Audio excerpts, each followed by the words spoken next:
So once it's time to turn in your work, you'll notice for this assignment, you will turn in your most successful work of each group as EPS files for a total of 6 files.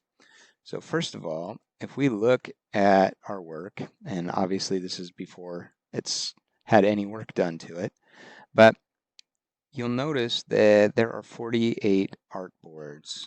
And if you want to select your best work out of each of these, you're going to need to figure out which artboard is which.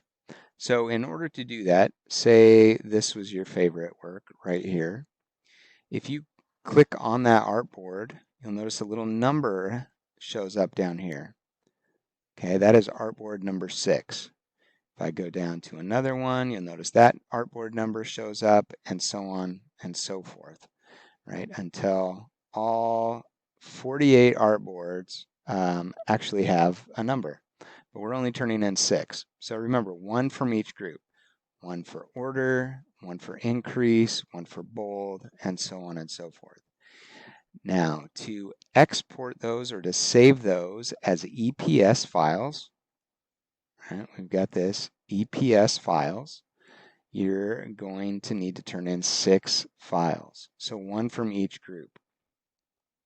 So fortunately, you'll see that there's 1 through 8 are order, 9 through 16 are increase, and so on and so forth. So they're grouped, so you can figure out which one from each pretty easily.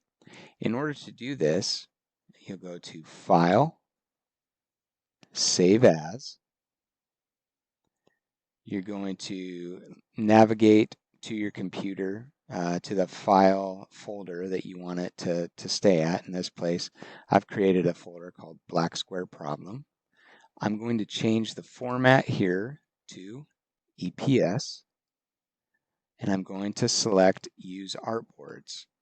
Now, if I was doing this, I would have already written down which numbers I'm going to be using, right? So make sure that you know which artboards you're going to be turning in. And then you choose range. And so say artboard number 4 was one, I would do that and then press comma. And then if number 14 was another one, I would do that.